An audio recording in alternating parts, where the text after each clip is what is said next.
Hey, small groups and Leap of Faith groups, Kathy Maskell here. I'm continuing our series, our Leap of Faith series on Hebrews 11, Stranger Lives.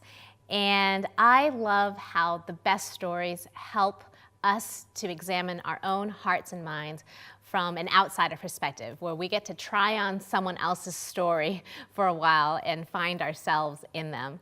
And that happens so much throughout these Bible characters that are listed throughout Hebrews 11. Mark walked us through the life of Moses last week and how he chose to literally walk away from the household of Pharaoh, where he could have been so comfortable benefiting from the privilege and the power and the status of Pharaoh's household, and instead chooses by faith to hear God's call on his life to free his people, the Israelites, from the bondage of Pharaoh and Egypt, and to bring them into the wilderness to be shaped as the people of God. One of the characters that I want to do a deeper dive into is the life of Gideon.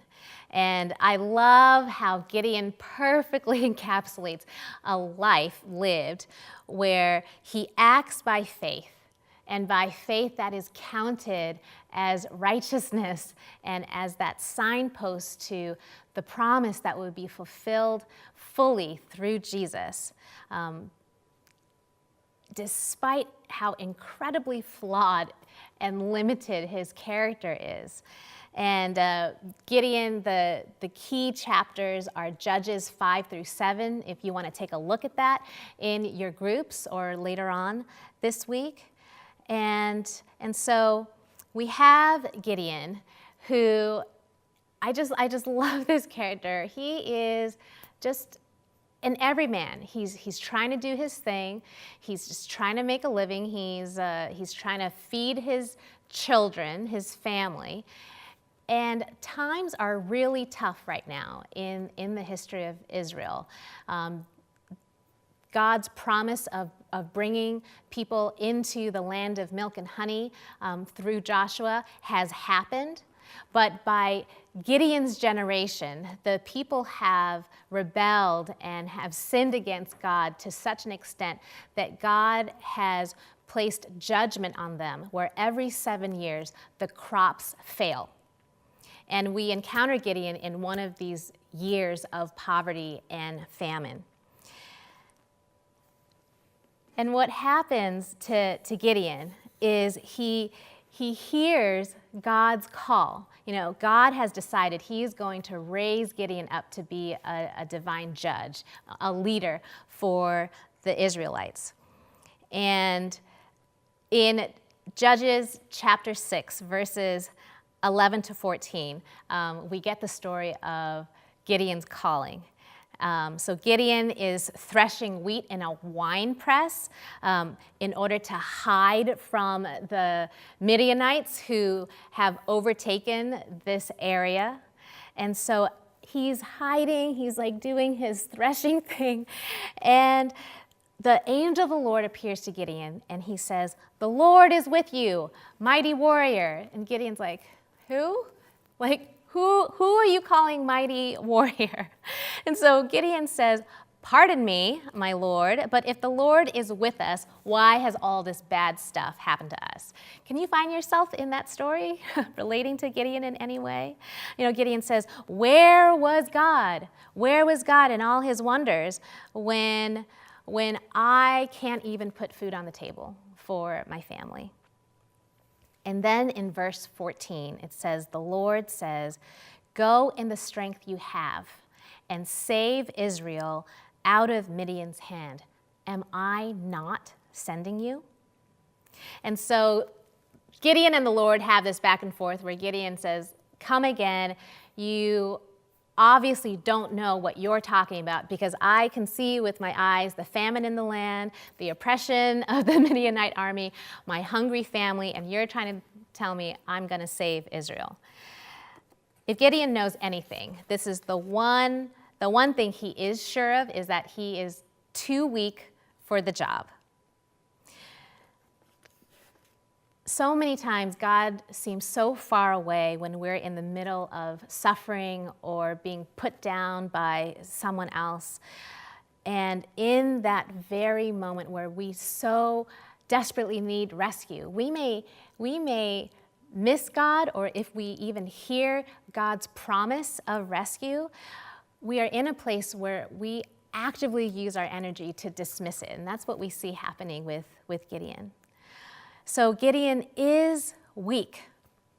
But in the story, what we find is that it's his very admission of weakness that qualifies him to be used by God.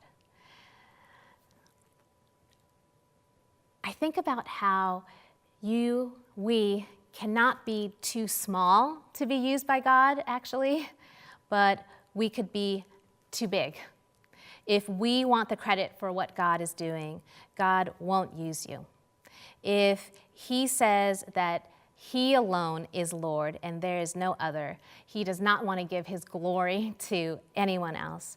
This is why we see God again and again, and we can look through all of those characters listed in Hebrews 11. Why does God choose to work so powerfully through the lives of weak people? And I think, like Gideon, it's because they're the ones who know that the only way that this situation could change is if there is a divine intervention. So feeling weak, feeling that you don't have everything that you need, actually perfectly qualifies you to experience by faith God's power. So Gideon finally says, yes, okay, if this is really you, I will allow you to work your power through me.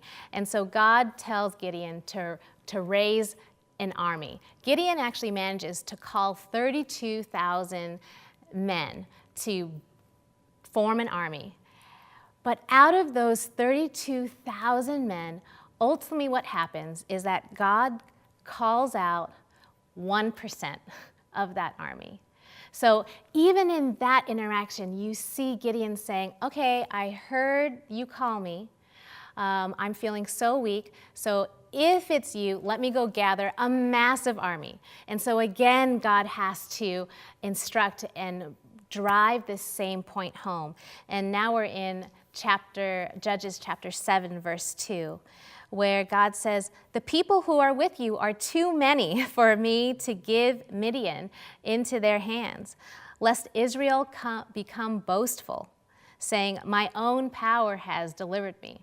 So yeah, whittling it down to that 300, where God is trying to disciple and instruct Gideon to say, this is not about you.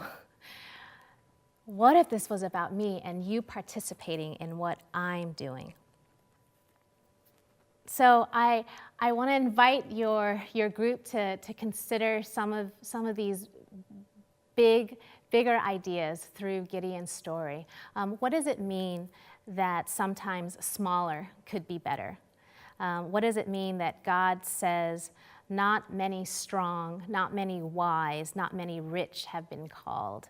But going to our Hebrews passage in Hebrews 11, verse 33, it says, they gained what was promised. And verse 34 says, their weakness was turned to strength. What does it mean that our weakness qualifies us more to enact acts of faith than in our strength?